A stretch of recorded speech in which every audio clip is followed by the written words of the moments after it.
the point, yeah. Because Well, I'll start recording it now. You can ask me questions. It'd be interesting actually because I don't know what questions people in the guild would ask because some people will have never done it. Other people's will have done some of it in vanilla. Some people might have done all of it, but I don't think there's that many of them. And there's probably a couple who've done it on like private servers. yeah. Like here on these four guys, I'm wondering who we're gonna focus of them all. It's like because they have like different abilities I know about. Yep, they do. I think the answer is it depends on what the abilities are. So I've But got like a load of notes off screen that I'll read from okay, that I've already shared. So, like for example, this first one, the Eradicator. Normally, what you would do is you would mana drain it while DPSing it down. We can just kill this one, so it's out of the way. yeah, Normally, you just mana drain it and DPS it down. Um, and if it gets to full mana, it does this AOE that nukes everyone. But I've seen streams where it dies so fast that basically mana draining it is kind of pointless. So you sort of don't actually need to worry about that ability at all. I'm just yeah. gonna kill it so it's out of the way. Um, We kind of have to try not to. We can try. Should we try it first time without the mana burning in the what we're doing with the guild? yeah, we should do because I think they'll just die super fast. So, like for example, the thing with these sentinels is what we'll probably do when we do it in our actual raid is mark them all up so that everyone actually knows which one to DPS, and then the abilities that they've got is they either do a renew, which just heals them, a Yeah, knockback, which makes them taunt immune and drops threat, a mana burn, which I think can be outranged, shadow storm, which AoEs anyone who's I think more than 20 yards away, so i.e. if you're in melee range it doesn't hit you, a mortal strike, which only hits the tank, reflecting arcane and fire, reflecting shadow and frost, thorns, or thunderclap, and the order you want to kill them in is basically the order that I just said it out, in the sense that like if they're healing up because they heal to full anyway when you kill one, it kind of yeah, doesn't matter if one of them just heals. And the same with the knockback one. Like it's sort of annoying, but you don't AoE them because they heal, so it kind of doesn't matter. Mana burn's sort of annoying, but you can always drink afterwards, except when spamming is your tank. The Shadow Storm you can just move close for, so you know that's another one that is kind of not a big deal. The Reflect one's annoying, so you kind of want to leave that to the end if you can. And then like the Thorns and Thunderclap are probably the most annoying ones because we tend to have a lot of melee who will then blow themselves up. So normally what you would do is tag one, which will tell you its abilities. So like this one's Fire and Arcane Reflect on the star.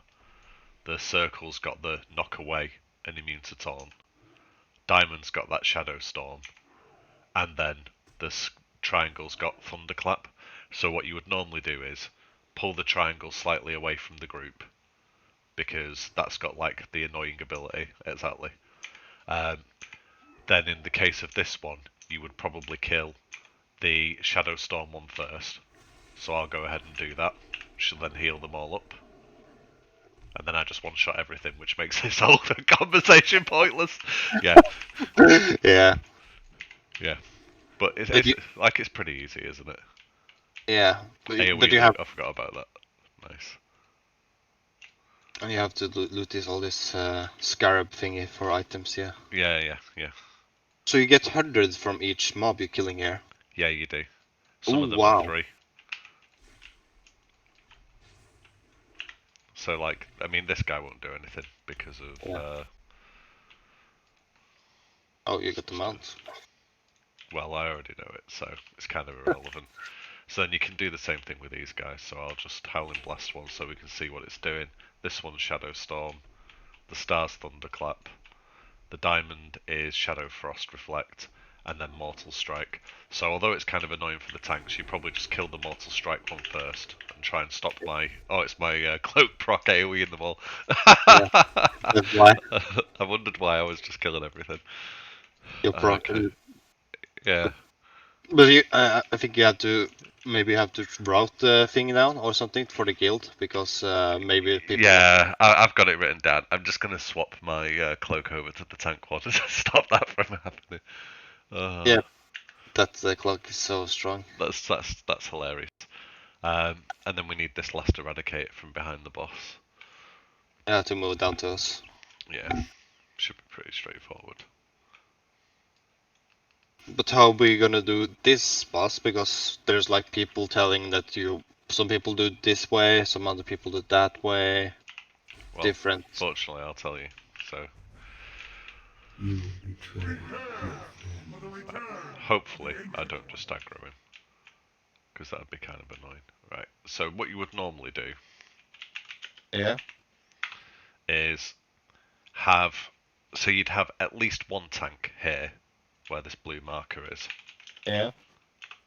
and at least another one here, where the green marker is, and that's to pick up his shades after they split. And then if you're ranged, what we used to do when we did this back in the day was you would have all of the ranged camp pretty much here. Now you might Okay. have like a tank healer for the square and the triangle who would sort of stand on the stairs, so sort of like where this crosses relatively, so they were in range. But if you're ranged or a healer and you're on the diamond, you can sort of move quickly to either side. Um, what some guilds will do is use like 6 tanks, which I think is really dumb. So you've got 2 here, 2 on the diamond, and then 2 where the boss is, and that's so that when he teleports, if the main tank gets mind controlled, there's someone there to pick him up. I think you can do that with just like a tank and a DPS warrior because he doesn't actually hit that hard. Yeah. So, for the benefit of, I mean, you might know this already, but for the benefit of anyone who's not done the boss when they're watching this, he's only got like 5 abilities, so he hits for like 700 to 1000. He can mind control people, at which point they get very big, they do more damage, they get increased resistances, they move really fast, and all their spells are instant cast. So basically, you want to fear or sheep them. So Yeah. if you're a mage, mages would be assigned to sheeping. If you're a warlock, you would just fear them if the mages were slow. If you're a DPS warrior, you'd just use AoE fear to fear the person. And then the other thing that's really good is snowballs from either Alterac Valley at Christmas or engineers can make them if you've got the pattern because they knock people down for 1 second if they're in your group. Ah. And they're really OP. I've got about 40 and can make one every day Wow. on 2 characters, but there might be other people who can do it as well. And then the last thing he does is Arcane Explosion, and he used to do that if there were many people in melee range of him. And I believe it got changed on the patch that WoW Classic is on, so that he can just Arcane Explosion if he wants to, but you can interrupt it with Kick, and you can slow its cast time with Curse of Tongues or Mind Numbing, so we'll probably get rogues to use Mind Numbing to slow the cast and then kick the Arcane Explosion. And then Wow. the last thing he does is Earth Shock. So basically, if the target that is highest on his threat list, so the tank, is not in melee range and meleeing him, he'll cast Earth Shock on them for about 2000 damage, like every half a second until they're dead or they move in melee range. So basically, like if a tank dies from that, they're just not reacting quickly enough. Yeah. And that's probably the most dangerous thing. And then the other thing he can do is he can blink to any of the marked areas, so like the triangle or the square, and reset his aggro. So normally what you would do is um, when you run up to engage the boss, have all the ranged run up to the top, except for a couple of assigned tank healers to make sure they don't die, on the way up. Yeah. If you're ranged, you're at the top, DPSing down onto the boss. Rogues would be using Mind Numbing for kicking, which I've mentioned. I think we'll probably pre-pot Arcane Protection, and then you've got one ready to use during the fight. I think that'll just make it easier while we're learning it. One tank on each platform, probably with one DPS warrior. Um, you can play it super safe and have multiple people waiting there. I kind of feel like it's a complete waste to Yeah. do that, but if your DPS warrior is quick enough, they can intercept up. Is my thought. Um, you sheep fear or stun anyone who gets mind controlled or throw snowballs at them. And when he splits, which he does at 75, 50, and 25, you kill his duplicates first. And the way you cheese it is you mark the boss with a raid marker, and when he splits, the marker will stay. Oh, So you'll always know which one is the real one. yeah, that's kind of that's the reason that worked though. Yeah, it got removed in TBC. So, for example, I'll just start off so you can see what will happen with him. So if I whack him now, he'll split up. You Yeah. can see like he's casting mass earth shocks. This one doesn't have a marker, so it mustn't be the real one. So I'll just kill it. Oh, and I have got mind control. Yep. It'd been funny if you killed me, actually. Yeah, it's not been possible to do that. Well, you're higher level than me. Yeah, I'm like 10 levels higher. Yeah. Well, There you go. he doesn't sound complicated at all. He sounds He's like, not actually like. I think the thing with all the bosses in this raid is like none of them are that hard actually, but they will kill you if you disrespect them. yeah, that's, So he kind of should be not quite as easy as that, but almost as easy as that. Um, yeah, It'll the be thing is, hilarious, by the way, if we get all the drops that I want on my rogue now. There's my big daddy cloak. This is where the quest NPCs are for the gear. yeah, What can I do for you? Light So if you want to get like rep, you hand it into that guy. May the stars guide you.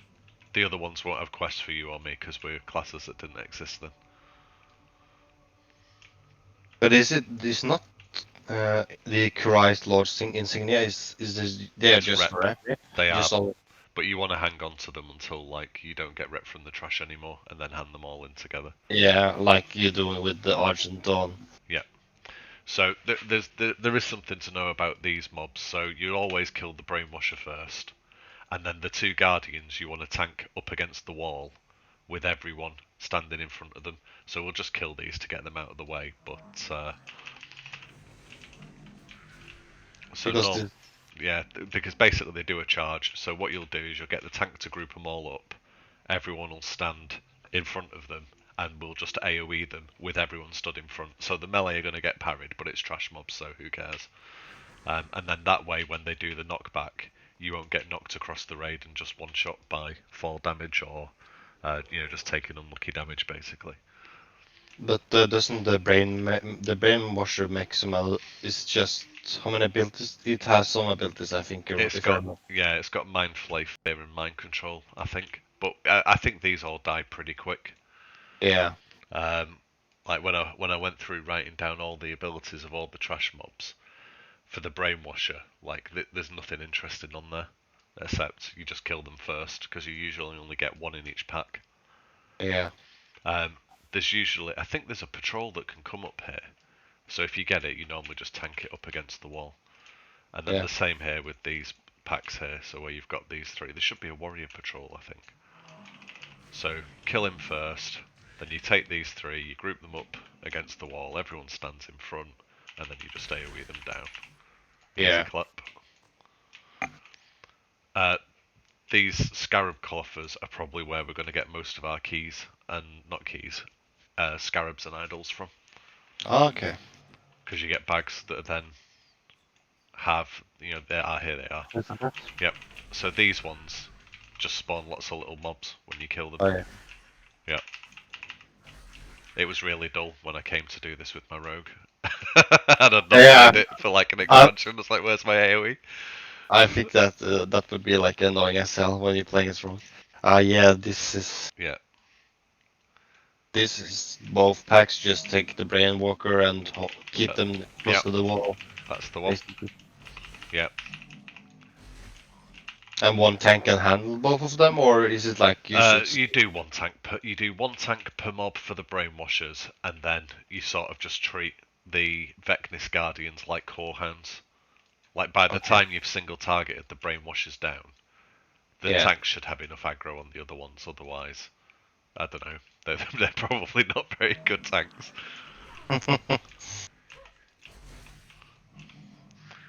Right, so let's get rid of those. Which then leads us to the bugs. So, like, the easiest order to kill these is Kree first, because he's the most dangerous. Then Yauj, because she's definitely the most annoying. And then Vem. That's the easy order. Yeah. You get different loot depending on which one you kill last. Then we'll probably end up killing them last for a while because he drops plate boots with hit Oh. that are quite good. And the drops from the other ones, there's not many that are on like people's BIS lists, except for Kree, who drops like a wand that's got quite a high eye level. I think that's like BIS for Shadow Priests or something like that. Yeah. And Um, for warlocks, is isn't it? it? It's I not think got hit on it. I didn't know if it was BIS for them. I know it's BIS for Shadow. maybe it's not best for. Yeah, but I was thinking like shadow and It, warlock. well, it'll It's be like. pretty good for everyone anyway. Yeah. So the these guys, because there's three of them, all have different abilities, which I'm just going to talk through for the benefit of anyone who's watching it. So Kree does a frontal cleave. So normally what you would do is just tank him slightly away from the raid. Um, well, or turned away from the raid, should I say, because normally you would kill him first. So when you walk up, the bugs will engage towards you, and so the easiest thing to do is almost to just take Kree to somewhere like there and point him towards the alcove. You kind of want to. Actually, that might not be the best. You kind of want to just put him so that if you're the tank and you get charged by them, you're not knocked too far away. So you kind of want to keep him where he is. Yeah. What he does is he does an AoE toxic volley, which does 500 damage, and then puts a stacking poison on you that does 125 damage every tick. It can stack 99 times, but it can be Ooh. dispelled. So you Yeah. just use Hunter Aura and Poison Cleansing Totem or Nature Totem. And when he dies, he summons like a green cloud that does 2,000 damage every tick if you're stood in it. So basically, normally what happens is if you kill Kree last, everyone gets dead excited, like, oh yeah, I'll look at the loot running. They all die. Yeah. So yeah, so normally you kill him first. When one of them dies, the others will all run in and devour them. Usually they gain either an enrage or some sort of ability. So then let's do Yaoja's base abilities. So she does an AoE fear that resets her threat table even if you cancel the fear. So if you're tanking her as a warrior with Death Wish and she casts the fear, you'll immune it, but your aggro will be reset.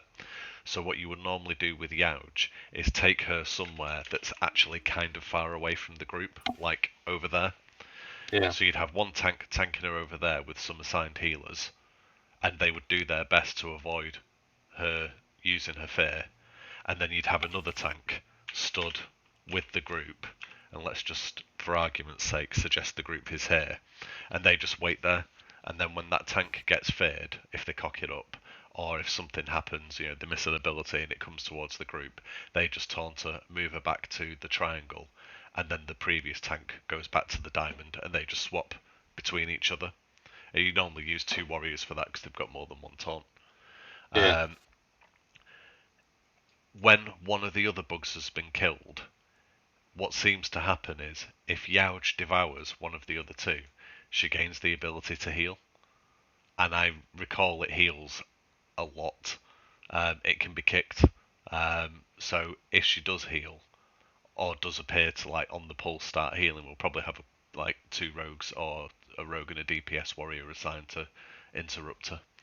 And then the last one is Vem, who does nothing except a charge that knocks people back. So the one thing you have to be really careful of is that you don't stand somewhere facing like here and then get knocked back out of the room because that resets the boss, which is really Yeah. annoying. Yeah, But, really, really annoying. I know some of these places have like a reset if you just go out of the room. It's like Yeah, I know the these ooze have like this reset too. yeah, he does. Yeah. So that's normally what you'd do. So what I'm going to suggest you do, Chris, is if you tag Youch and take her over to the triangle, but don't Yeah. kill her straight away, I'll grab Kree and leave him at the square. And then once we're in position, I'll just kill Kree. What I think should happen is Vem should devour Kree. Youch will go over, but she won't get to devour him. She shouldn't gain the heal ability. So I just want to check that that does it. It might be different on Classic. Then we'll kill Youch, then we'll kill Kree. And that's basically all that happens on the boss. Yeah. So let's give that a go. I'll grab Kree, you can grab See if she Oh, moves. heal. Oh, she cast a heal straight away. Actually, And you get aggro instantly. I don't know why, but I think you have. too Come fast here. for you, mate. Too fast for you. See, get her over here. Yeah. Come here. Yeah. This constant CC is basically like the life of this boss. She's It's really really. annoying. I think your cloak is kind of broken or something. Do you reckon? Nah, Yeah, I took off the DPS one. yeah, but the tank one is just taunting every time. No, it doesn't do that. It just it has that ability that blocks you from getting killed. How can you get? I taunt him, taunt her, and she only getting Well, aggro. All. you can see the heal thing there. Let's just Yeah. kill them, Yeah. because otherwise we'll be here all day with this All woman day of long. here. Yeah.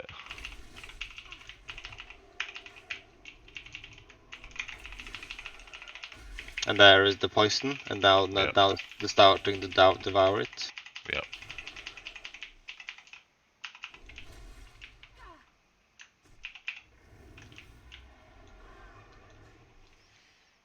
Well, the poison is the only thing you have to be careful. How much damage does it do? 2,000 damage every tick. I mean, it's not going to do anything to us when we stand in it. Yeah. And that belt, by the way, is like the full troll belt that drops every single time you kill this boss, that no one ever really wants. Ah, yeah. Triad girdle. It didn't used to have crit. I think it had strength, stamina, and agility. I think, yeah, and there's the dropping because you're picking off this boots of the fallen hero, isn't it? Yep. Yep. There's a neck there, isn't dropping from Bem too, actually. Yeah, there is. Anglista charm. Yep. It's sort of the low key, not that great Cthulhu neck replacement. Yeah, these are the ones Yeah. that drop the. Let's kill all the trash because it'll be interesting to see how many idols we get. Yeah. Actually. Lol. That that kegged off. Yeah, that is one-shotting basically everything. It's funny, isn't it? Yeah, so these are the ones that you tank up against the wall, basically. So, Yeah, the Guardian. yeah, let's just grab everything. See if they knock back you. That I don't know if they'll be able to do it to me. They'll definitely try. Mind you, I want to loot them. So yeah, normally you would then put you back into the wall, everyone stands on the tank, and you just stay with them down. Easy peasy. Yeah, it's. But and these mobs, they doesn't spawn, does they? Or No, or not from these pink ones, it's the light brown ones that spawn all the ads. because you have some NPCs that respawn after some minutes. Like you have to do like a race to one of the bosses. This Next maybe. room. It's next room. Yeah, Yeah, I know which one you mean. Next room. It's the Vetnik soldiers, that one. Let's just grab these.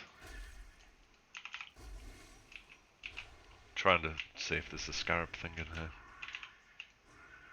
Yeah, okay, whatever.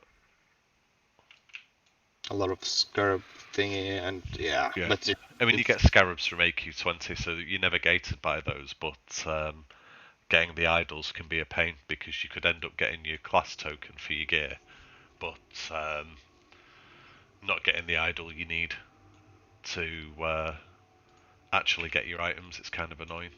It takes, I think it took us like 6 weeks on retail back in the day before like you had enough idols that they were never a problem again. yeah, So this boss is kind of annoying in the sense that um, she hits for about 1,000 damage. In fact, all the bosses here pretty much hit for 1,000 damage, like as a normal auto swing. yeah, But then she can whirlwind, which does about 1,000 damage to you if you're wearing plate armor, and 3,000 if you're wearing cloth armor. I think one thing that's useful to know with this boss is, like, if you're a shaman, slapping on your shield instead of like your AV offhand, probably a good idea. If you're a priest, like, you always knew who did PvP because the PvPers put in a fire up and they didn't get one shot. and the ones who didn't bother buffing themselves within a fire, they'd always Yeah. get wrecked. So you kind of want to make sure that you use like your class abilities that help you have like armor-based survivability. Unless you've like you know if you're a mage you can blink away or you can always lip, which is really Yeah. good. Um, the main thing that all of these do is they sort of like have an aggro reset where you can tank them for a little while, but eventually they'll just sort of murk out, start spinning. Their aggro will wipe, and they'll just like spin around the room and go wherever they want. The only other ability that the boss has is at 20% she enrages and does 125% more damage and attacks 60% faster. And the ads, the small ads, can pump players around. And again, it's kind of like with the bug boss. You want to make sure you're not standing so that you get punted out of the room, i.e., out this way, because you'll reset the boss, or crucially, punted down the tunnel with all the bugs, which is the ones you were thinking of before, Chris. Because then you Yeah. pull loads of ads into the room, which is kind of a pain. So, generally speaking, most people tended to fight her in one of like two places, sort of here, which I think is a bit dumb, um, Yeah. here, It's very close. which is more common. Yeah. Um, so you sort of, in my mind, really what you want to do is sort of try and keep the boss in the centre. If you're the main tank, so you normally put two on them, and then spread out the guards along sort of this side of the room. So you keep one at the entrance, so none of the DPS have to move. And when it comes over, you just nuke that one down. That becomes your skull, basically. One of the tanks drags one over to the triangle, and the third one, it kind of doesn't matter where it goes. You just want to sort of keep it somewhere in between, like say here. Yeah. That's normally what you try to do. Um, your tank tactic is kind of like what Spamu always talks about on Ragnaros. It's like, oh, just taunt abuse it, guys. So they can use taunt to try to control the mob and keep it in place by layering one taunt after another. Now, Yeah. one thing they'll have to be careful of is, because they'll all be Fury prot, if they switch to Battle Stance to Mocking Blow, they'll lose all the rage. So what you kind of want to do when you're cycling your taunt is you use your taunt, and then when the next tank taunts and the debuff is on the mob, you go Battle Stance so you can build up the 5 or 10 rage for your Mocking Blow, so you can then Mocking Blow. That's if you need to use it, and if you don't need to use it, you can always go back to defensive and retaunt, which is kind of a waste of rage, but it's a good way to keep the mobs under control, and you can still AoE taunt and all of that. Yeah. Ranged DPSs kind of want to spread out a little bit so that not everyone is taking damage at once. Otherwise, it becomes quite hard to heal. Tank's aim is to try and keep the boss in the centre. Um, I think it's more important, personally, to just ensure that ads die quickly than to worry about kiting them back to any specific tank location. So this is the kind of boss where you set a place where you want the mobs to be tanked and people just want them to be tanked there rather than just killing them. So what you kind of want to do is whichever one you decide you kill first, so your skull, everyone positions so that they can DPS that. And if you're tanking one of the ads that isn't being killed yet, and the skull comes towards you, you move your mob away if you need to, and just let the raid focus on the skull rather than trying to get the positioning like too perfect. And then the only other thing that's important to bear in mind was two things. One is when they're whirlwinding, I think they can't be stunned. And to know when they're whirlwinding, aside from the obvious, you put detect magic on them, and then you can see when they gain the buff. Yeah. When they don't have the buff, Rose can stun them, so we'll all rotate kidney shots on the boss to reduce damage taken. And when she enrages, it's helpful to have a lip ready. So you don't just lip at 20%, because that'd be pointless, but you lip when you're on, say, 50% HP, so that you can keep doing damage. Yeah. And in that time, the healer should have been able to heal you back up to full. And then if you get your health reduced down again, provided you've got a movement speed increase, you can probably move out. And that's how you do this boss. So we might as well just kill it, because I don't think you'll be able to see many of the mechanics. Maybe we can leave Battle Guard up so people can see her. And I'll just take these. So if you, This mob. yeah, see if you can get her to come onto you. Yeah. It's kind of Yeah. hilarious that as soon as it hits me, it just dies. So what you should see, so there's a whirlwind for a Yeah. normal damage. She becomes immune to stun, and she'll just like focus random people. You can kind of keep her in one place with taunt. I'll tell you what, Chris, if we keep the bosses still as that in the live game, I'll be amazed. Yeah. That will be nice though. Yeah. We will see how it's gonna be. Yeah. It's not gonna be that first day, or if it's gonna be Yeah. that first day, it's gonna be kinda Maybe we amazing. need to like hack a monk into the game. just drop a statue. Yeah. Yeah. Oh, that's really funny. Yeah, but there's mostly of it. Let's see if we can get to 20% without killing her. You can just basic hit him. Her. No, Oh, one obliterate, one shot. one shot. I think both of us hit her or something. Okay, yeah. There's the hunter weapon, Slitted Claw. Okay, so it's it looks really nice though. Yeah, Almost remind me of a shark or something. If you look on yeah, its like a face and this fin and yeah, yeah. So this is the okay, bit you were thinking of. This is like the suppression room of yeah, this dungeon. And normally what everyone does is run down this side all the way to the bottom because there are ads over on the right hand side. So if I put a marker up, you'll see there's a tunnel here where you could pull more of these drones from. yeah, Warriors kind of need to try and tank the drones because they're sort of annoying, but really you have your main tank tanking the soldiers because they're the ones that matter. So you see what I mean? Like they're all in packs that are triggered together yeah, for the most part. and yeah, we had it's like higher what is it called higher transfer rate because Yep, we have they 60 respawn and that really yeah, quickly. The blue ones can actually drop epics, which is really annoying if they drop a good one. And I can't remember if there's a coffer in one of these tunnels. I don't think there is. There you go. possible.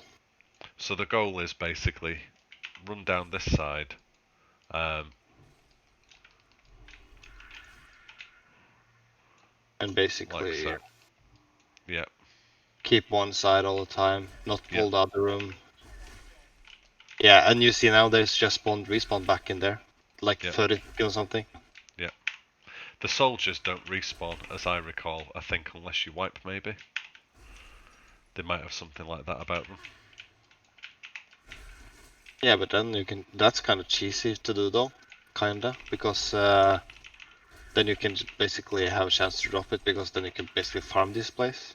Yeah, I think they don't respawn. I'm not 100% sure, but it's kind of as simple as this. I mean, when we do this in the actual game, Yeah, it's going to be kind of annoying in the sense that we're not going to trivially one-shot these. Like you can see, they've all got 5k health, yeah. and the big ones have got 33k.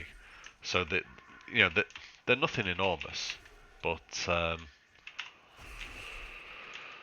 They're kind of annoying. yeah, That's it. yeah.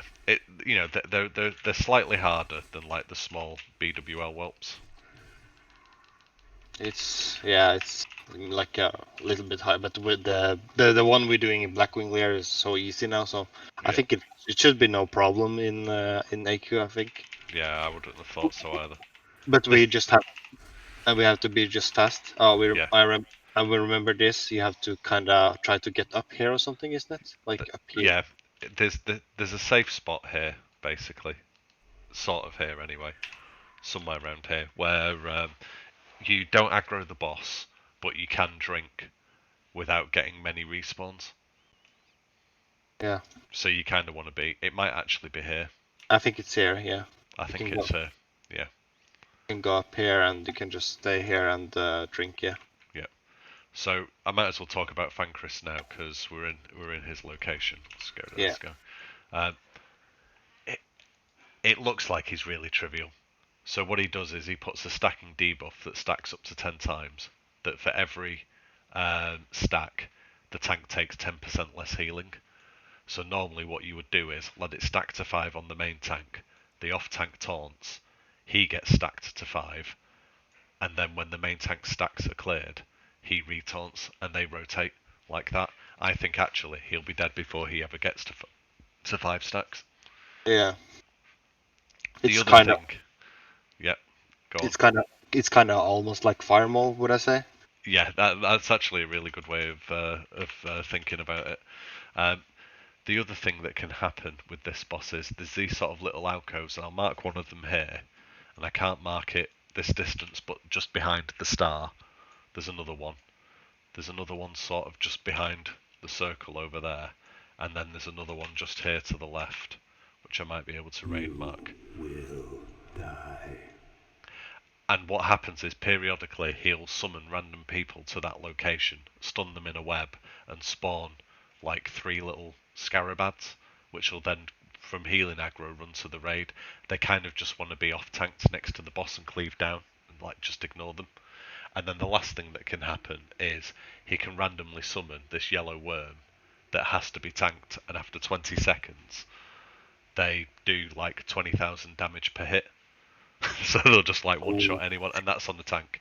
So they, if basically if one of these yellow worms appears, everyone has to switch to it and kill it straight away. Um, the easiest way for someone to frustratingly lose the buffs would be like a worm spawns when the boss is on 5%. So we all say, well, just kill the boss, because we probably would do. And then in that time, the worm enrages and like one shots the current tank or does something annoying like that. So Yeah. you kind of just have to be careful using your judgment with that one. And there's not much more to say about him because he doesn't do anything else that's very exciting. Yeah, and you have to tank one way and the Yeah. healers stay behind. Yeah. So I'll whack him once and let's see if we can get him to spawn one of us into the tunnel.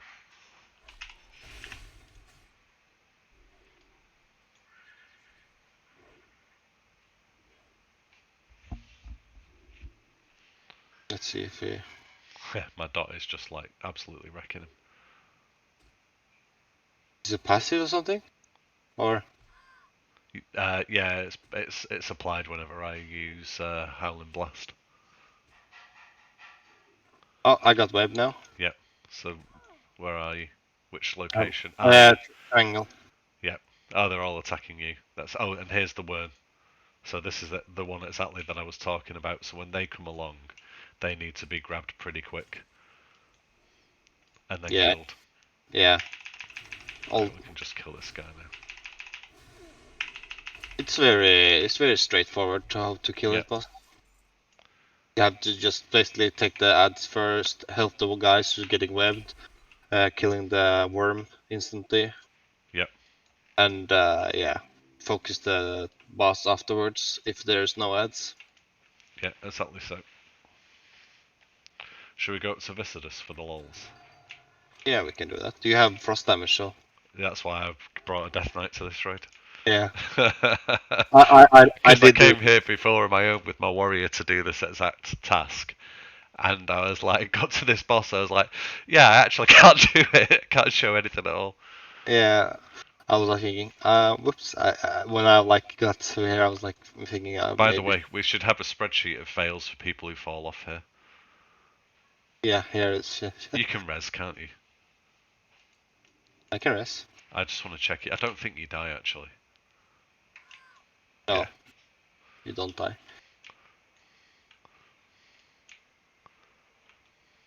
We should maybe, like, we should maybe show the people that we can reset the boss, maybe. The That thing if, is, whenever someone tries to do that on live, yeah, they just die.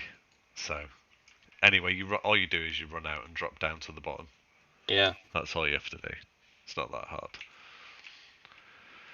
So I think this will actually be the hardest boss in the instance. And the reason I think it'll be hardest is because it's the easiest to wipe on if you disrespect it, and people always disrespect this boss, and I never know why. Like, they always think that basically the freeze phase will be easier than it actually is, because someone else will just do all the carrying for it, and then you never actually manage to freeze him, or it takes so long that all the healers go yeah, because you've taken so much damage, and then you die. Or like the like casters and so on don't all get in on the melee phase for shattering him. And so you never actually shatter him. So you manage to freeze him multiple times, but the shatter never happens. Those are like the two most dangerous outcomes, basically. So what this guy does is, aside from his normal hits on the tank, he does a AoE nature attack for 1,200 damage every 10 seconds to everyone in 15 yards. Then he can do a poison volley, which is 1,500 damage that you can resist, and that applies a dispellable poison dot that does 500 damage every 2 seconds. So basically, this boss and Hooharan were the ones where, like back in the day, people were like, ha ha ha, look at the Alliance with their salvation, we've got poison cleansing totem all of a sudden, Yeah. because it made it so much easier. It's like the only thing that made it easier. And then the other thing is he can do like a toxin cloud that does like 1,500 damage every 2 again, but slows you in it as well. What he should do before he cast it is basically do like a little green bolt graphic from like near his head, so that you know that it's coming and then the tank knows to move it. You kind of normally try and keep him in the middle-ish area of the room, although he might have to move around sort of the general area. Yeah. So what everyone will do when we do this is tank will go in first and get it tanked. Everyone who is a physical DPSer, so like warriors, rogues, hunters, enhancement shaman, and elemental shaman as well in this fight, will run in and start auto attacking him with cold rage daggers, with frost oil on them, with icy weapon. If that works, we don't know if that works yet. It didn't used to work. If you're a mage, you just cast rank 1 Frostbolt because it's the fastest cast. And if you're none of those classes, you use a Frost Wand and you wand the boss. And if you're still none of those classes, you're probably a Shaman or a Druid healer and you're helping heal. And you use rank 1 spells to save your mana because the damage doesn't matter. And the way it works is once you've hit him with 100 Frost abilities, he'll emote that he's starting to slow. At 150, he emotes that he's freezing up, and then at 200, it'll say Viscidus is frozen solid. And at that point, everyone, and I literally mean everyone, because he'll be doing 0 damage, starts meleeing the boss, basically with whatever their weapons are. I don't know what the counters are for it, but after a number of attacks, he'll say Viscidus begins to crack, Viscidus looks ready to shatter, and then it'll be Viscidus explodes, and these massive globs will spawn in a big circle. Normally it's in a big circle around the room, and what you would usually do is you would pick a side. So you might say, have a certain group concentrated here, and you would nuke down 3 or 4 or 5 of the blobs before they get to the centre, and in doing so, you'll have taken, because it's 5% of his HP, I think, for every single mob. So every blob, so you have to kill 20 of them to actually kill the boss. So what you would try to do is do something along the lines of maybe 7 blobs per phase, so you do it in 3 phases. The other way that people do it is let them gather towards the centre and then mass AoE.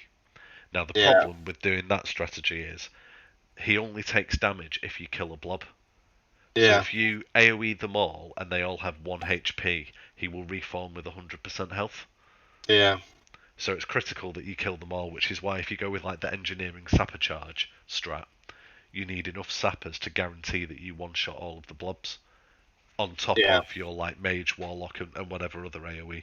So it's normally pretty sensible that even if you're going for like a one-shot strat, unless you've got a raid of like 40 engineers where it's like so guaranteed and free, you normally want to single a few of them as they come in to make sure that you are doing some damage to the boss. And then the biggest thing is, regardless of what happens in that phase, is not panicking, spamu. If like the one-shot tactic doesn't work, because if it doesn't, well, it's really easy. You just repeat again, but you kill mobs on one side of the boss and focus them down, and you do it in a couple of phases. Yeah, that's like if the best thing is like to save it, not to like disperse thing is not the point to do. Yeah. So like now, for example, I can hit him, and he'll take damage because I think he takes 50% reduced damage actually, and reduce his health. So even on this game, I can get him to, 1 HP, but he won't actually die unless I shatter him, which I can't do because I'm a Death Knight. So then what you have to do is some number of abilities. So I'm trying to just auto in here.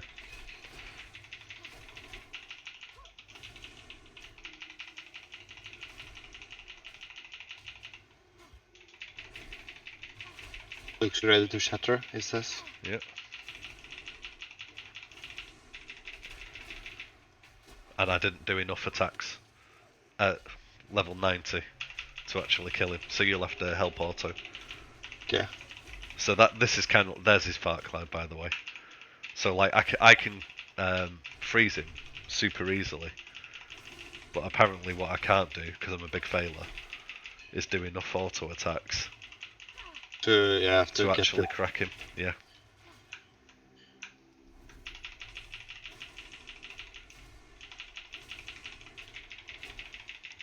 because you have to get a lot. There, Oh, killed him because yeah. he was on 0 HP when he shattered. He died. One of each binding, because I think that was a question that someone asked Ah, as okay. well. I know the boss dropping some nice ring it was, I think. Nice warrior ring or something, a DPS ring. Yeah, Ring of the Karaji Fury. He drops a lot of nice loot. He's got a very good caster sword as well. Yeah, I'm not going to do that. I'm just going to fall off. Spreadsheet fail 1. Me on retail at level 90. And he drops a strange mail weapon and some plate thing. Oh, not weapon, but mail hands, mail plate hands. He drops some strange things. Yeah, He he drops a druid idol that's Biss as well. he drops a nice sword though. Yeah, This is 72 and a crit. spell damage. Yeah. Yeah, And he dropped the trinket too. This trinket that was kind of broken the old days. yeah, The scarab brooch. yeah. Yeah, Neptune was talking about that. These are really annoying. A lot of people just send a pet to pull them so that it like poisons the pet. Yeah. And he drops to this idol of health. I don't know if it's best this slot It is. for It is, it yeah. is. If you want to do more healing, it is, I think, because you speed up the cast time of your healing touch. Yeah, but it's not much. It's like 0.15 seconds. That's just enough to snipe and 99 the meters, mate. True. Yeah, if you have like a lot, if you're doing that a lot, then it's gonna be Yeah. worth it. So these packs are worth me talking about, just because they're really, really annoying. Um, there's a different composition in each one, and there's a similar set of packs in AQ20. So what happens is you've got different groups of stingers, wasps, and slayers. I think they're called lashers. Um, what the wasps do is they put a debuff on people which makes you itch. So it looks like a brown debuff that looks like grass is the Yeah, best way I can describe it. That's how I remember it. And when you put your cursor over the tooltip, it'll say you're starting to itch, and it has a timer. When the timer runs out, you get this green sort of putrid-looking poison debuff that can be cleansed. But what that does is it makes the stingers target you with a charge that one-shots you, yeah, unless you've got very high health. Like, so if you've got like 3,000 health or something like that, you'll get one shot. And so the goal is basically to cleanse that poison instantly before the person gets charged. So you would normally have like a priest power word shield, whoever gets the poison on them, and then a druid or shaman aside to always cleansing it. yeah, In terms of kill order, the way you do these is you almost always kill the lasher first, because there's always only one of them, or it's very rare that you get more than one. And then depending on which pack has more, whether it's wasps or stingers, you kill one of that creature type first. So if you were to take this pack, for instance, it's got 2 wasps and 1 stinger. So after the lasher, you would kill the stinger first, because then the wasps can't really do anything to you. If that yeah. makes sense.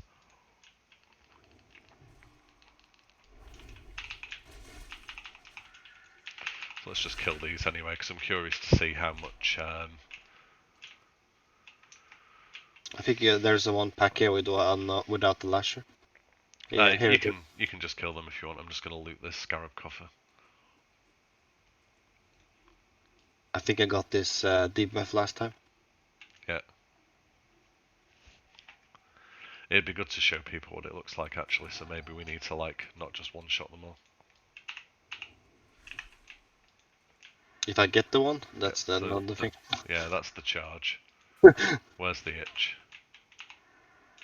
I think it's a problem with hitting me because I'm too high level, maybe. Yeah. They probably can't actually get the debuff onto you. So you can see there, like, the stinger charged me randomly. I mean, it'll do no damage because of my level. Yeah. But yeah. if you have the debuff on you, you do just get wrecked. Yeah, I think it's... How much was the damage again? It was like...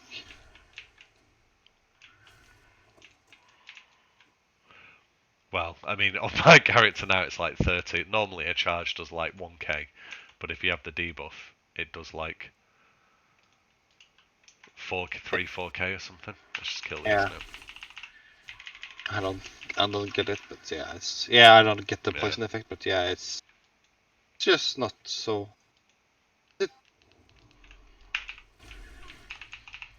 You show it's not... Mechanist Catalyst. Yeah, Mechanist Catalyst is the name of the poison. Ah, that's the one. Yep, there you go, Fitness Catalyst. So, one thing to know about Hoohuran, by the way, is her aggro range is absolutely enormous. To the point that I'm actually kind of surprised that people were able to skip her. And I think the way that they were doing it was almost like literally to hug here. The walls, yeah, basically. In order to get to this tunnel.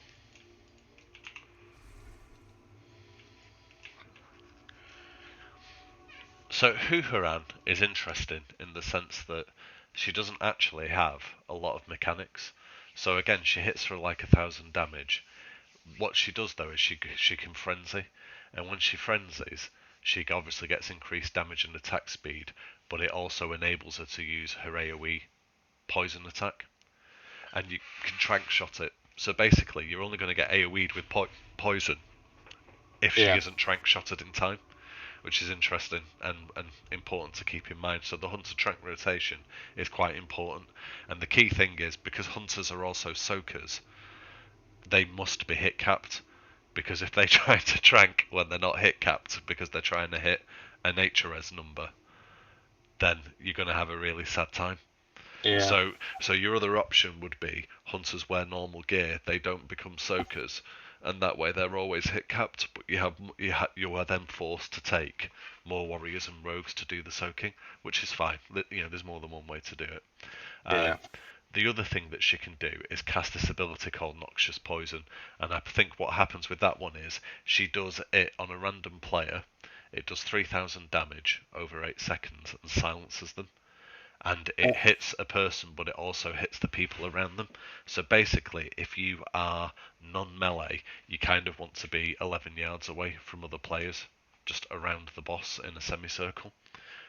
So we'll probably assign some positions for people for that.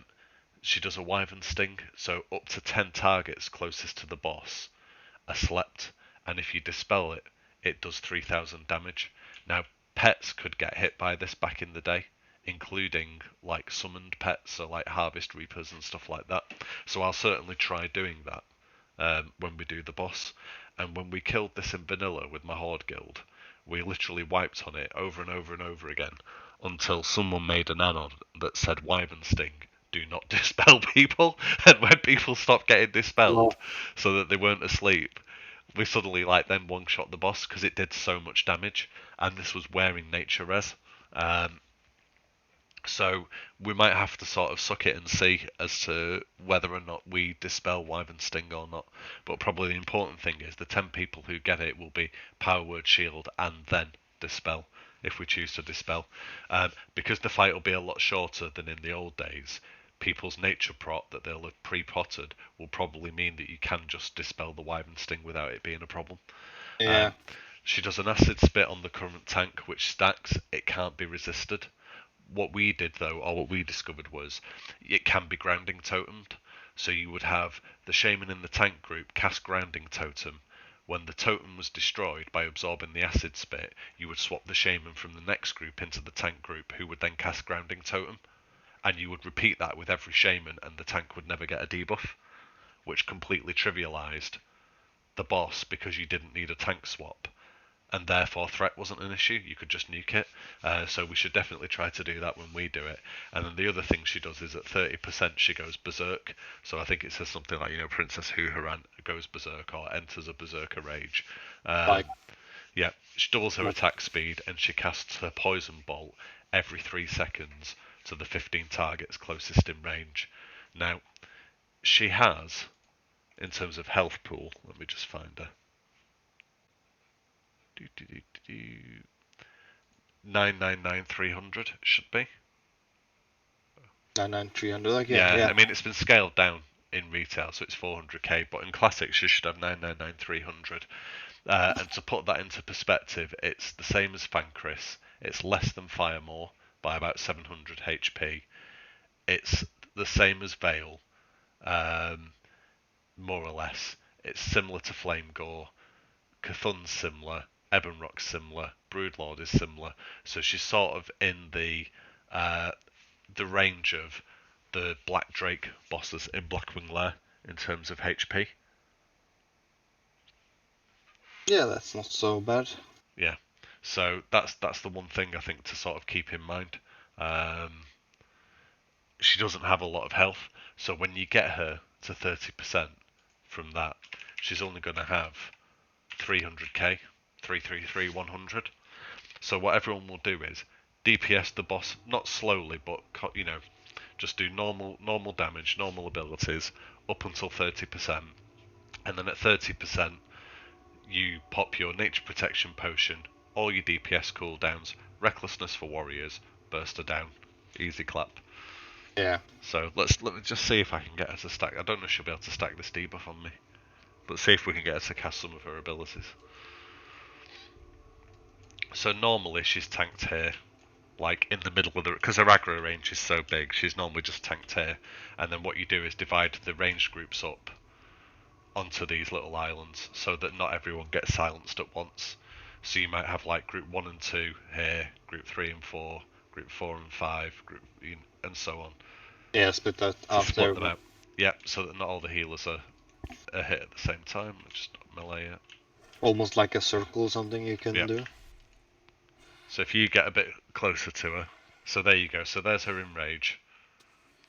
During which time she'll start casting her poison bolt. You can see she's casting noxious poison. That's the acid spit that stacks up. So I'm just mousing over it on my frame because for some reason my debuff thing isn't working. There's your wyvern sting that's puts you to sleep for 10 seconds.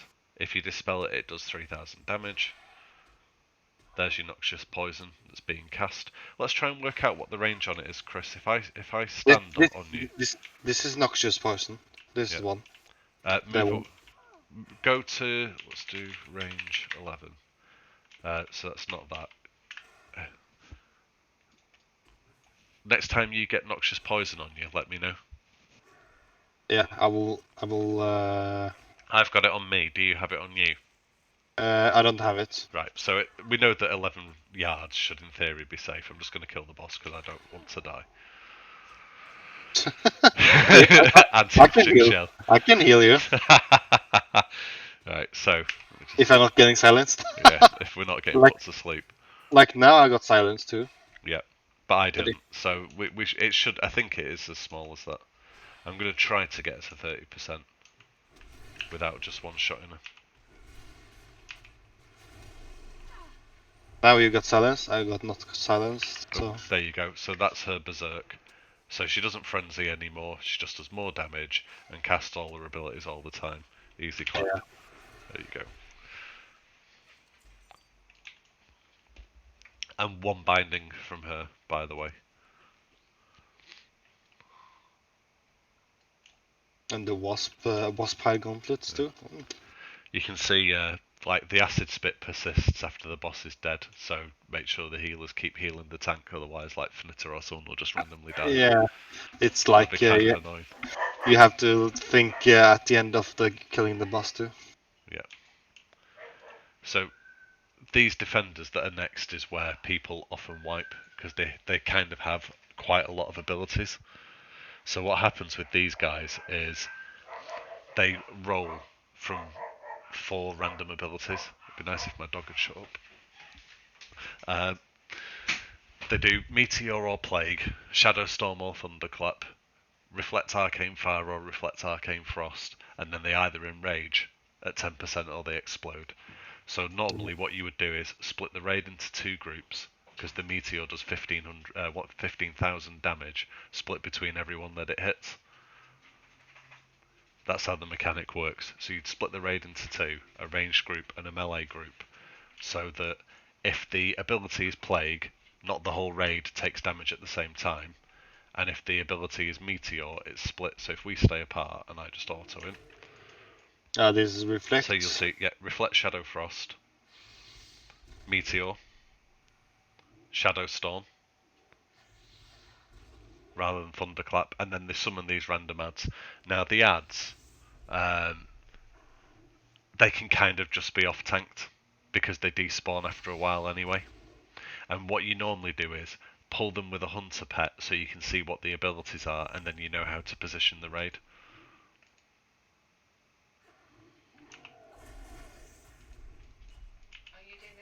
Oh, you can kind of cheese this boss though. What is it again? Let me spawn a 1-on-1. Oh, you can kind of cheese this. You know, this rep up with this guy. You know that when he's summoning this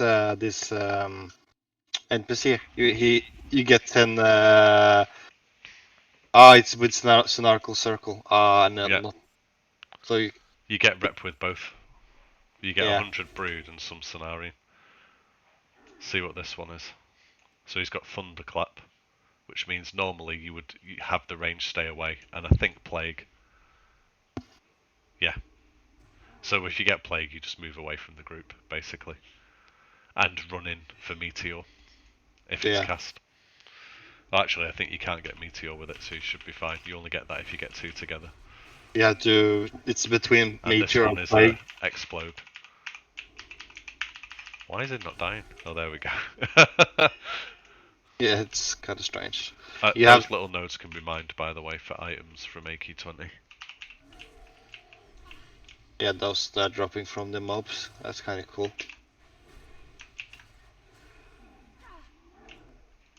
That was a Plague. Yeah. Reflect. They have almost everyone, but it's very much RNG what abilities they get. Yeah, if you reset them, like, so basically if like you pull them and they reset, I think they can get different abilities. Oh, so you kind of can cheese it. You So, can, but I don't think it's worth it. yeah, because you have to go out, in and out all the Yeah. time. And Like you might as well just learn how to kill them. You know, it's not that complicated what they do. yeah, and now is the Twin Emperors. Yep. I like how they have like the same animation as the Night Elf. Kind of Yeah, funny. it's funny, isn't it? They basically put some gear on the Night Elf and made them big. That's simply that's how they are. Okay. So this one in the left side is the caster and the right one is the melee one, isn't it? Yep, that's right. And what people normally do is use these torches as a guide for where to tank. Oh yeah. Because they have to be 60 yards apart, otherwise they heal each other. So Yeah, normally, what you would end up with, and I'll show you the same on your side as well. that's wrong. Yeah, that's the one. Perfect. So you would normally stand, if you were tanking the melee one, you would stand here against the wall, so that when he uppercuts you, you get knocked back into the torch, and then you can just resume tanking him. Yeah. That's the key thing. And what you don't want to do is get knocked towards, away from the healers, or over sort of this way either. Yeah. That's really crucial. And The casters and the healers stay in the middle, or Normally, the normally what you do is you have some tank healers assigned who stand here. The warlock tank is normally stood around here as well. If you use a warlock, the healers stood behind them, like sort of nearish to their max range, so they stay here. And you have a few DPS who kill these bugs because they'll get mutated or explode during the fight. Oh yeah. So they sort of roam, and then the ranged basically run along here from boss to Your boss courage will fail. to do damage to them, Yeah. if that makes sense. And the same with the melee, like you'll DPS your Emperor up until you get the teleport warning, at which point you start running across the room, and then you wait sort of at max intercept range. I'll describe it as if you're a warrior, so it's about here. You wait for him to teleport. The Emperor will aggro onto the closest target, which should be the tank, unless you're an idiot. The tank will position him, and then the melee can move in and start damage on their Emperor. Pew pew pew pew pew. You get the teleport warning. You start running back across the room to the other side, and then do the same thing again and repeat. If you're a big-brained warrior, what you do is you auto-attack a scorpion so that it hits you like this. It crits you, you get enraged, and then you attack the boss. But obviously, I'm not suggesting anyone does that in our raid. Yeah. And then if you're a warlock, then really simply, if you're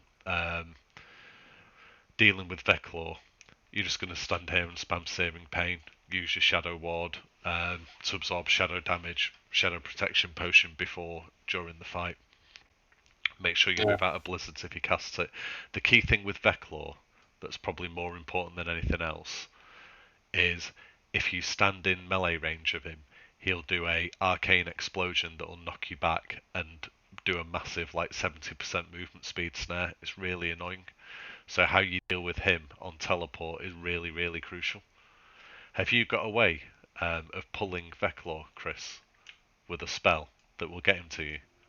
Yeah, I can do that with what is called this spell again? Because I'll do the same with Vecnalash and Crack. Crackling Jade Lightning. Yeah. Try not to one-shot him. And I'll do the same with Vec, and then I'll talk through what I think should be happening whenever they teleport, so that people can see. Yeah. Are you ready? Yeah, I'm So ready. normally before the pull, you have the tank move up, the warlock, because a warlock, regardless of whether you battle shout tank or not, always pulls Veclaw anyway. So you sort of normally stand around here and then move in together, because if you don't, when one boss is pulled, the other will run towards him, which Yeah. makes it really difficult to then execute the pull. So it kind of Yeah. doesn't matter if they heal on the pull a little bit, but you don't want to catch people by surprise because they do a lot of damage. So you would normally do DBM pull, and then on one you'd run in. So you might want to run in.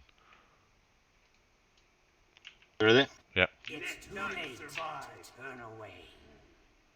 So kiting back to your location, I'll do the same.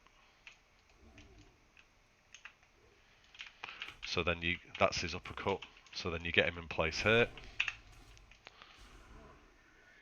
You can see what I mean about the ads being spawned. This guy's immune to all magic damage. They share health pools, so damaging one also damages the other.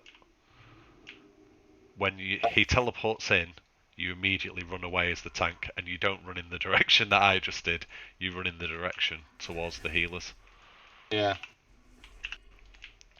Now, because this character's a Death Knight, I can obviously trivialize everything that this guy does. But you'd basically just stand here, spamming Searing Pain while getting healed, or if you're a warrior, you would use Battle Shout to keep aggro on you while he casts his Shadow Bolts. Be careful about putting dots up that persist after the mob has teleported. When this guy comes in, the tank must be the first to run in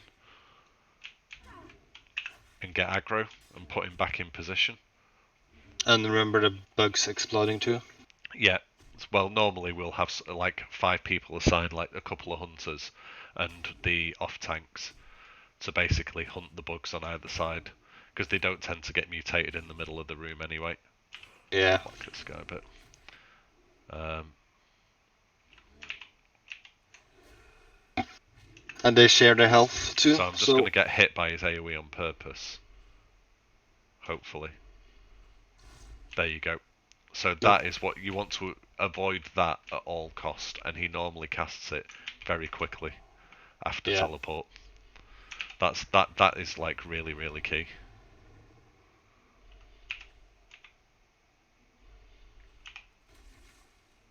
But they need to change position. The warlocks and the melee, the tank. They have to change if you have the warlock tank.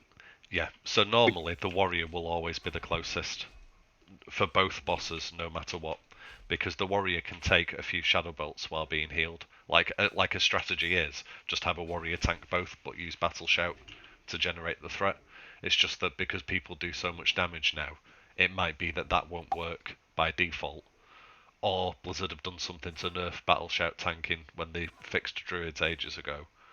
Or, because everyone's using a warlock, if you try not to use a warlock, then people will complain that you're doing it wrong if you wipe.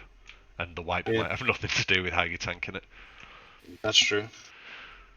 So it's really as simple as that. You just keep doing what I'm showing over and over. You can see on the other side of the screen, Chris is completely cheesing it with his monk, which is completely hilarious. Move out of the blizzard if they spawn. It does slow you down. That's one thing to be really aware of. It's kind of very... Tank, go back in. Be careful about pulling him from that side so you don't get uppercutted into the room. And then let's just kill them, Chris. Yeah. Because I think it's given everyone enough time to see exactly what should happen with these. I have to use crackling lightning on them. Yeah. Well, I can kill that one as well, so it's not a big deal. There you go. Each of them drops loot. Each drop loot, okay. Yeah. There's some bindings. There's enchant. Yeah, for threat thingy, like bullets, yeah, it's enchant you get from Nice. the clove. There's my my rogue's new braces there. Which then gets you to the hateful part, which is the Cthulhu trash. Now, what we always used to do was pull the trash back into this room. Yeah. So you would have a hunter pull the trash, deliberately get mind controlled here, with all the mobs marked up and the tanks pre-targeting them, and then you would pull them off to an individual part of the room. Now,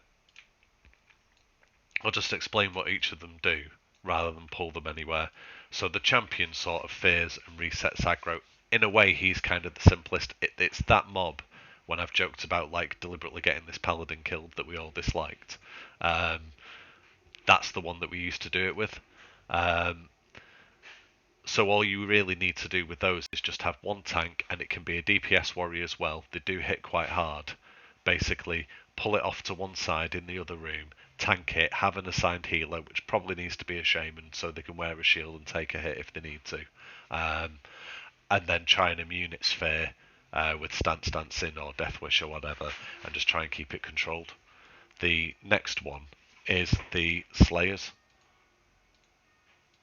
which all work in the same way as the other ones that you've seen before, which is they cleave, they do a whirlwind, they do a knockback.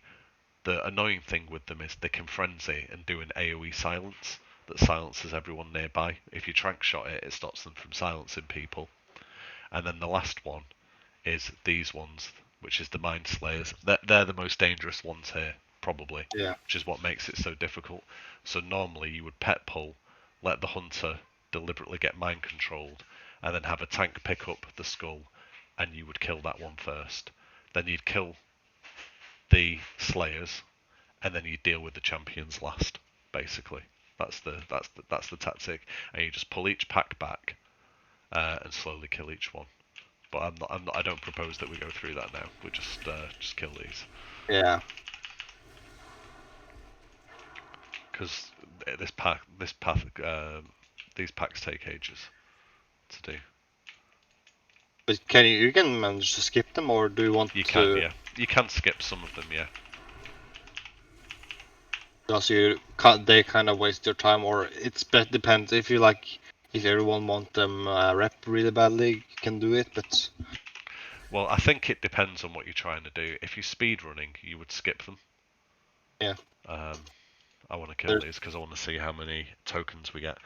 But the problem that we'll have is people will want to kill them because they drop, or they have a chance to drop idols, and they'll be like, oh, but I want my shoulders, so please can we kill these horrendous trash packs? So we'll probably end up killing them. However, the nice thing that you can do is just go back and kill them after you've done the bosses. Yeah. You can see what I mean with this guy, like he enrages. Kind of annoying. The other thing is there's loads of those scarab coffers in this room too. Yeah, I picked one up now already. I found only one, but maybe it's more. It was one here. Yeah, there's another one just there on the left as well. On the left side, yeah. And here on the top here is one Yep. too. It's Yeah, there like should be one. it's 4 of them here, and there's one on the right side of me. Yeah. So it's like a lot. Yeah, a lot of idols, some scarab bags, yeah, a lot. So you kind of want to clear this room then, because of the idols. Yeah, exactly. But later when people have the set, and yeah, like then it's you want to kind of try to speedrun it then. Yeah, Or as soon as you're able to skip them, because you don't really need the idols so much anymore, you kind of want to skip them. yeah,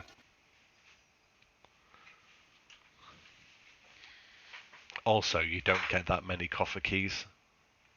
I think they changed it so that every boss drops a key now to make it like less annoying for people who are running the dungeon. yeah, But on the actual game, you don't get as many. So opening all of them in one run's less realistic. These ones here are quite interesting. What these nullifiers do is they absorb mana up to 100% again, and then what they do at 100% is they banish someone and remove all their buffs and set them to 1 HP. Oh no, Can you imagine that? that sounds like a nightmare. Yeah, I know, it's so funny, isn't it? So these are normally absolutely killed first, as a result, because we won't want that to happen. The Yeah, warders, they're kind of annoying for the tank in that they either root them or fear them. So again, you can kind of do one tank with the mob, one towards the group to grab it. They do a dust cloud, which reduces your chance to hit, or they silence you, and they can do a fire nova. So the way these packs link together is these reduce you to 1 HP, and that guy AoEs you. yeah, But yeah, you want to kill these as quickly as possible, basically. yeah. The nullifier, because they are annoying. Like they kind of remind me of the Warcraft 3 units. This from the Death Knights, or on Yeah, the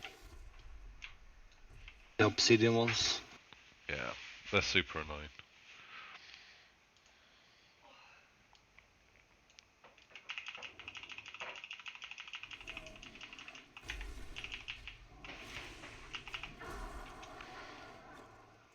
And every mob's getting enraged in like almost like all the Slayer getting enraged in 20, or was it 30? I think the captains can just enrage anyway. It's just a standard ability they have.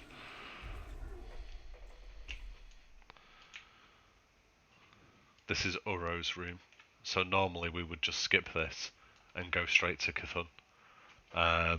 First, if you kill him, you get a teleporter, so that's why people do it. You kind of have to be careful about running in because he spawns from there, and again his aggro range is quite big. So Yeah, normally, the way you used to do this was you'd have multiple tanks fighting for threat, and then when one gets knocked back and have its threat reset, you'd have another person move in and sort of take over. There's a way of doing it though that is better than that, with like some clever positioning. So what you would normally do is 45 yards away from the mob, which is about here, you'd have a warlock tank spamming Searing Pain over Yeah. and over and over at the boss. Then you'd have a melee group, which I can't mark, but it's just behind where the mob spawns, and a ranged group. I'm gonna have to move in and hope he doesn't spawn. You have to almost stay on it first one for us, actually. Yeah. So you'd have a melee group that stands sort of just to his side. Your tank, Give me 10 tank seconds. there. So your main tank stands on the diamond. The other tanks in the melee stand on the triangle. Your heart will explode. And then you're ranged at 45 yards, or their max range away on this side, and at a 180-degree angle to this player. So if you were to draw a line through the diamond and the circle, you would have this whole span for this warlock to get sandblasted in.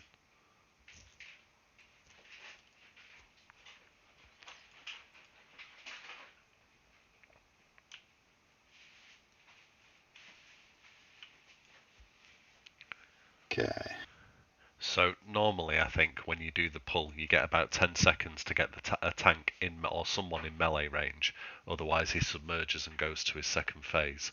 But what he'll do is every 20 to 25 seconds, he casts a 4 or 5k nature damage breath that's 180 degrees in front of him on his highest threat target. And you either resist it or you take full damage because it also incapacitates you. So you can't you can't wear NR to partially resist it. Basically, you just have to have health. So if you're the warlock tank, you stand here and you spam Searing Pain and you're highest on threat. And when you see that Sandblast is being cast, you literally just run away out of range of it, and then his cast will fail. And then you move back in and you spam Searing Pain again. He'll come to cast Sandblast, so he will cast it, but you've just moved out of range. So again, you won't take any damage, and his cast will fail, and you just repeat doing that over and over again to basically almost like remove that mechanic from the fight. For the melee, he does a sweep that does 2k damage and knocks everyone back. So what you kind of need to have is one of the tanks sort of slightly out of range, ready to intercept in immediately after sweep, so that he doesn't submerge. And that's really crucial. It doesn't matter if you're the highest on threat or not necessarily, but you do want to be just out of range and ready to move back in and grab it. If there's no one in range, or after about a minute and a half, he submerges underground and does this whole Jaws thing. He spawns some ads, which they disappear after 45 seconds. So really, you just want to sort of frost over them, not on the melee and not on the range, but just CC them if you can, and leave them alone and ignore them. They fixate on a random person, so they can't be tanked, but you can CC them, so you kind of want to ignore them, and just dodge any of the stuff that he spawns. When he gets to 30%, I think he like enrages again, and he doesn't submerge anymore, but he will spawn scarabs. He'll still use his other abilities, and if no one's in melee range, he'll throw like a rock that does 6,000 damage at everyone. Ooh. But I think he just does that on his highest threat target, so like you have to be pretty quick getting the next person in range. So we should just be able to kill him, actually. You'll see what I mean when he comes up. So you want to avoid that. Yeah. First off, like that can't happen because there you go. There's an instant like kill of all the melee. So if you stay nearby at first, what you'll see is there you go. Down he goes. He starts his jaws nonsense, which you should just be able to dodge. Yeah, if you're just moving. Yeah, like the range on that quake's bigger than the animation. So like here, I'm taking damage even though I'm moving away from it.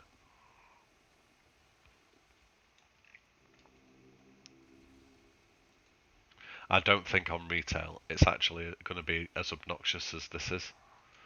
So then comes in range. Again, don't be an idiot and get knocked back like that, because you're just going to wreck everyone if you're a tank. You get 10 seconds to get someone into range. So if you stand just out of melee range, Chris, and then when he sweeps, you roll in. Yeah. See when he sweeps. There, are, so now you move in. You can see he's casting Sandblast on me, which is also a stun. You want to go back in, by the way, because I'm stunned. See? Now we. Fail. Yeah, we will have to kind of show him how it's gonna do. Yeah, we have to show them how not to do it.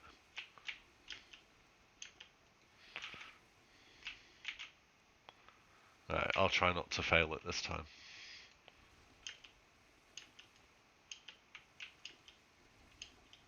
And you have to try not. Maybe people have to try to organize some way so they don't So there you go together, go. crash together. Yeah. Be- And I Because thought I'd done it, but I hadn't. So there you go. Tank into range. So you stay out of range for a second. Oh, never mind. We'll just have to kill him, otherwise we'll be in this process forever. because the sweep is really big, I saw. It is, yeah. I All the think melee will get knocked back when it happens. I think you have to stay more than melee range because I was out of melee range, but he still knocked back me. I saw. Yeah, it's quite a big range.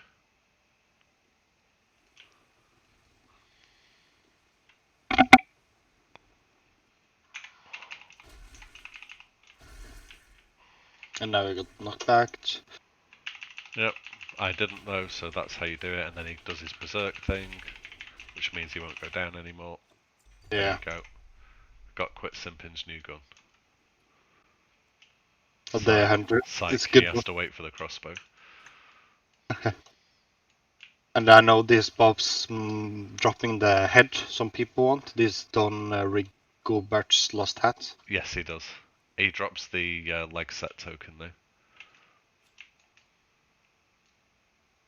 Yeah, that too. Yeah, because the people who need the set gonna need to kill it too.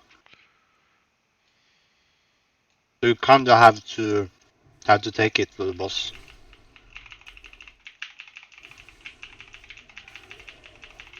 Focus nullifier. Yeah. He says that. There's a chest. But doesn't it, if a rogue is high enough in pickpocketing or like No, lockpick? I don't think you can open those. Don't think there's a way to do it. If that was the case, Chris, I'd be so rich. Actually,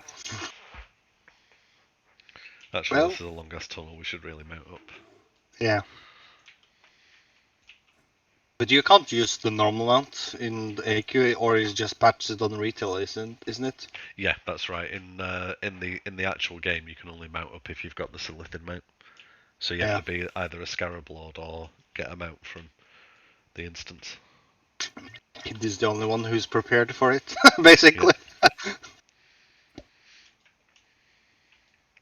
But isn't it very important that the tank get the first bug or this first mount? Not in our guild, because why would we want Spammy to pull faster?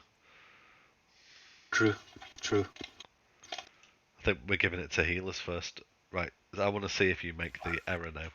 Right, so what you were about to do, yes, was the classic raid wipe there, which is to run past that entrance at any location that isn't against this wall. Yeah. Because if you do that, well, you'll see that thing will target you and you'll be dead, and you'll chain it to the raid and kill everyone, and no one will be happy. Cthulhu has a lot of abilities, but we kind of don't necessarily need to talk about them.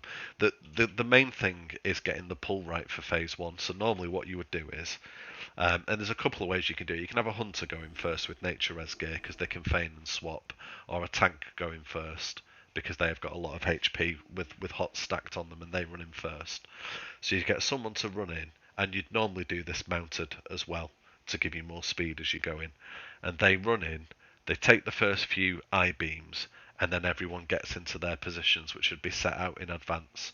So what you would normally do is you would have the melee broken into groups of 3, with a gap between them for the I-beam, and it's a range 11 for anyone who doesn't know.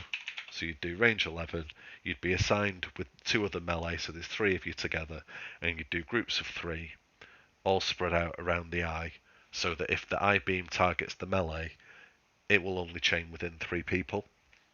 Yeah. Not within all of them and kill them. So the positioning's really key, and you can't violate this or you just risk killing yourself. Because what happens is every time it jumps from one player to another, the damage doubles. And it starts at 3 or 4k. So, which you can partly resist. So you can imagine that, like, once you get beyond 3 people, it's just going to wipe the raid. Then, after a while, he'll do a dark glare. You know it's going to happen because his eye will turn red and a cloud will appear in his pupil, and he'll do this massive beam, like a Death Star, that slowly rotates around the room. If you get hit by that, it does 50,000 shadow damage, so it'll basically one-shot you.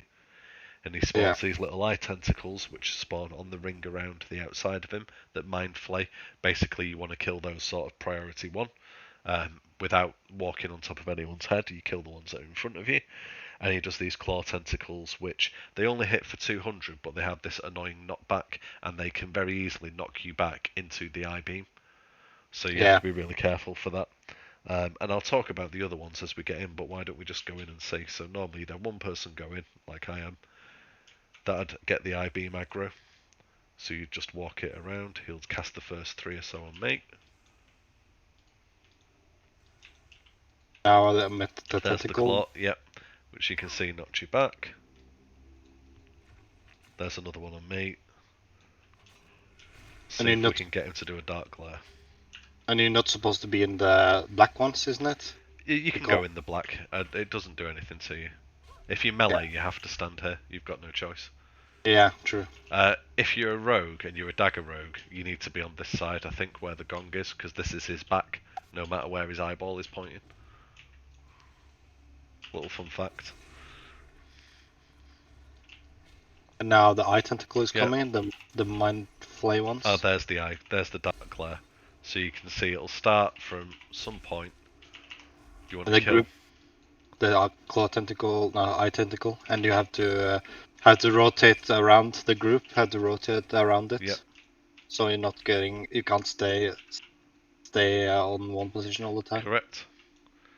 So while this is going on, I'm just going to start doing some damage to the eye, so we can see the next phase. So that's basically that's everything that happens in this phase, more or less.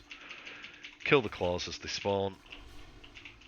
Don't get hit by the eye beam. Can you blink through the eye beam? Yes, you can. You can blink through it. So then you get phase 2, at which his body emerges and he takes very little damage. Like, even if I hit him now, he does nothing. Those massive claws have to be tanked because they do a lot of damage, and then you kill them. They are like 3rd prio to be killed. If he spawns little eye tentacles, they're 1st prio to be killed. I'm going to have to talk about the stomach now because I got pulled in. So you get pulled into the stomach, you get out of the acid as quick as you can. These will melee you if you get in melee range of them. When both are dead, he enters a weakened phase. So I'm just going to kill one, I'll leave the other up. When you want to exit, you do that. So you can see here now all these eye beams are up. So I'm just going to deal with those. There's a giant eye beam that I'm not going to be able to show anyone, but they basically get stunned and killed. Exit the stomach, Chris. Okay.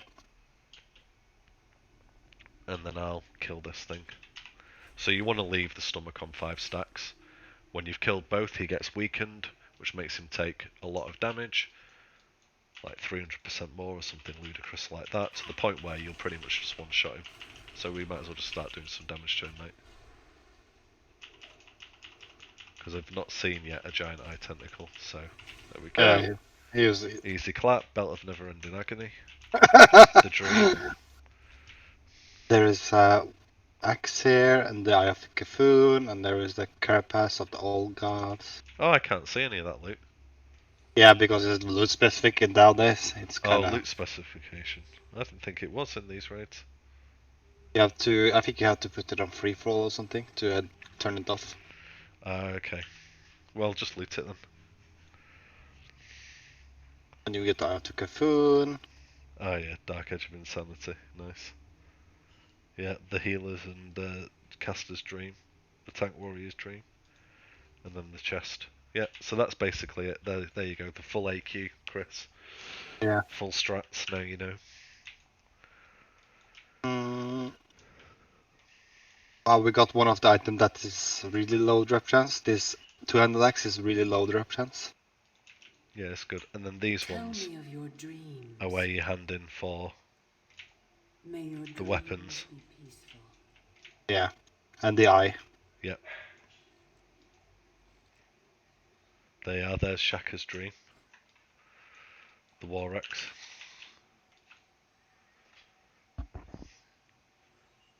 The Eye of Cthulhu.